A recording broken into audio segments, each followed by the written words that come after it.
Hi everybody, welcome back to chapter 26 of The Adventures of the Wishing Chair. Now this chapter 26 is the final chapter of our book. So if you have a little look here, start our chapter. Look how much we have already read. We are in the last ever chapter. So I can't quite believe that the story is almost finished. But I also have loved reading this with you all, and I hope you've enjoyed the story too. It's been a lovely adventure. Well, more than one adventure. There's been lovely adventures throughout it. It's been really nice to get to know some different characters, and I really hope that you have enjoyed listening. So this last final chapter is called The Snoogles Castle. Now, if you remember in the last chapter, the children and Pixie went to someone called Snoogle to find their mother's ring. The big goblin had given it to Snoogle, and Snoogle had been a bit mean and told Pixie that the ring was downstairs, and as soon as Pixie went down, he tried to lock him in the room.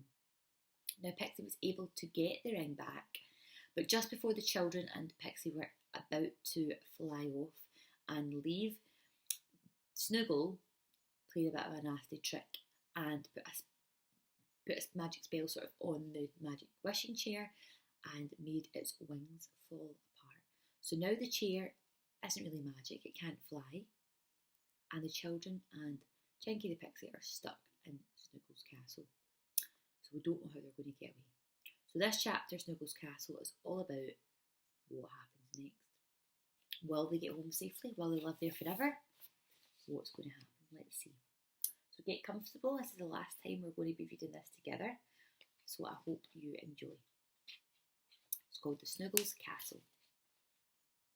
The children and Pixie carried the wishing chair down to the Snoogles' kitchen. This was a big bare stone place with a huge fire roaring in the grate. Chinky the Pixie stood the chair down on the stone floor and sat in it, looking very gloomy. I know it was my fault that the wishing chair's wings were pecked off, they said to the others. Please don't cry, Molly. There must be some way of getting out of Snoogles Castle. I'm not crying because I'm afraid we can't escape, said Molly. I'm crying because of the poor wishing chair. Is this the end of our flying adventures? It's horrible to think that we might never ever go on an adventure again. Oh, don't think about that, said Chinky the Pixie. The first thing is, can we get out of here? Where is the Snoogle? Sure, said the quacking voice of the Snoogle in a deep voice. He looked into the kitchen. If you want any tea, there are cakes in the larder. And you might want some tea and put some cakes on the plate for me, please. I suppose we might as well do what he says, said Peter. So he went to the larder and looked inside. He saw a tin there with cake printed on it. Inside there were some fine chocolate buns. The children put some on their plate for themselves and some on a plate for the Snoogle. Molly put the kettle on the fire to boil. They all waited for the steam to come out, but nobody said a word to each other. They were all too unhappy to speak. When the kettle boiled, Molly made tea in 2 teapots. She took 1 teapot, cup and saucer, and a plate of cakes to the Snoogle, who was sitting in the dining room reading his newspaper. It was upside down, so Molly didn't think it was much use to him, but she was too polite to say. She couldn't help feeling too that it would be much better for all of them if they tried to be friendly to the Snoogle, because they seemed a bit nasty. She put the tray down beside the Snoogle and left him alone.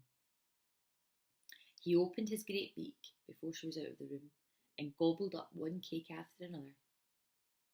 Molly thought he must be a very greedy creature indeed. She went back to the kitchen and she and the others munched chocolate buns and drank some warm tea, wondering gloomily what they should do next. Perhaps we could swim across that moat, said Molly. Well, we'll look and see. when we can keep away for a few minutes, said Peter. Oh, listen, said Chinky. What's that noise? Snored Snuggle in the dining room. The three looked at each other. What about poking all around to see if there's any way of escaping now that Snuggle's asleep? Said Peter. Oh, come on, said Chinky the Pixie.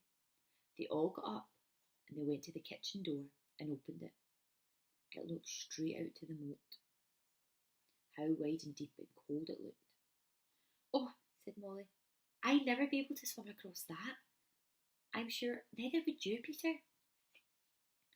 Oh, and look, said Chinky, pointing down to the water. There are giant frogs in there. They would bite us. Sure enough, as Molly and Peter peered down into the water, they saw the blunt snouts of many giant frogs. Oh, said Molly, I'm not going to jump in there.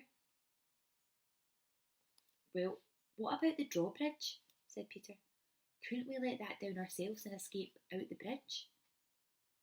Oh, of course, said Chinky. Come on, we'd better find old Snuggle before he awakes. So they went through the kitchen into a big wide hall.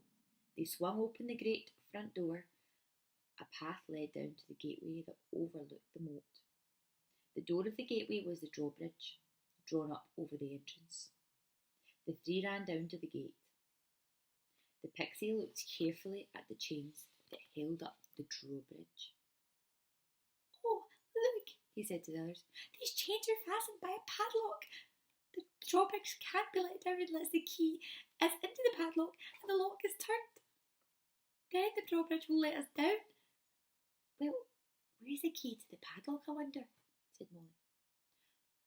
I think I know, said Peter. The Snuggle has it. I saw a big key hanging down from him somewhere. Do you think we can get it? Asked Molly. He's asleep. We could try. So they tiptoed into the dining room. The Snuggle was certainly very fast asleep and kept snoring. Oh, well, I guess we could try to get the key without waking him, said Chinky in delight. Where do you think it is? They looked all around the Snuggle for the key, but they still couldn't see it. And then, at last, Peter saw a key, or at least part of a key. The Snuggle was sitting on it. They could just see the head of the key sticking out from underneath where he was sitting. Oh, it's no good, said Chinky, shaking his head and tiptoeing out. We should certainly wake him. If we tried to pull that key out as he's sitting on it, I suppose maybe that's why he sat on it, to stop us getting it. But if we wake him just as we pull the key, said Molly. Anyway, I expect that drawbridge would make an awful noisy noise when the chains are pulled, said Peter. The Snuggle would hear us anyway, and then would come after us. What shall we do now? Said Molly in despair. We can't swim the moat. We can't unlock the drawbridge and let it down, because the Snuggle would hear us. I'm just going to stop there and show you a little picture of what's going on just now in the story. So there we have the Snuggle with his duck head and dragon body sitting on the chair sleeping. You can see here the little magic key for the drawbridge he's sitting on. And there's Pixie and the children. Now if they try and take the key, he might wake up, but it's just there as well. It would be so easy to take, wouldn't it? Let's see what happens next. Oh, I think there's one thing we could try, said Chinky the Pixie. I might try to whistle one of the birds down and tell it of our dreadful fix, and maybe it would fly us back to Pixieland, and perhaps the king could rescue us. Yes, do that, said Molly, cheering up. The children and the Pixie went up the stairs and into a bedroom. They leaned out of the open window. Below lay the silvery moat. Chinky began to whistle. It was a soft whistle, but a very piercing whistle. Molly felt sure that if she had been a bird, she would have come to answer that whistle, because it was loud. The Pixie stopped his whistling. He looked anxiously into the sky and waited, but no birds came. No bird was to be seen. "Oh, I'll try again," said Chinky. He whistled really loudly once more. They waited, looking everywhere for the sign of a bird. "Oh, it's no good. There's no birds in the Snoogle country," said the pixie. "One would have come if it would have worked." "Well," said Molly, looking worried, "whatever can we do now? There doesn't seem to be any way of escape at all, nor any way of getting people to help us." "Why don't we go into each of the rooms, upstairs and downstairs, and see if there's anyone there?" said Peter. "We might find a servant or someone. They might help us, you never know." So the children and the pixie went into each room, one by one. They were queer, untidy rooms. It looked as if the Snoogle lived in one for a bit, and then it became messy, and then he lived into another room, and he kept going on until every room got messy. There was no one in any of the rooms at all. Only the Snoogle lived in this castle, all on his own. "Oh, well, we've been in many fixes," said the pixie, "but this is about the worst time we've ever been in. Oh, how I hate Snoogle for pecking the wings off our dear wishing chair." The children and the pixie went down to the kitchen again. The Snoogle was no longer snoring in the dining room. He must be awake. He was. He came into the kitchen, snapping his duck beak and waving his cat's tail. "Well," he said with a grin, "been all over the castle to find a way of escape? Ha ha, you won't find that in a hurry. Well, as you're here, you may as well wait on me. I'm tired of doing my own cooking and washing up. You can do it for me." "We won't," said Peter furiously. "It's bad enough to have been here with you without waiting on a duck-headed creature like you. We won't stay." "Hush," said Molly. "Hush." "Very well, Snoogle, we'll do what you say. Where would you like your supper?"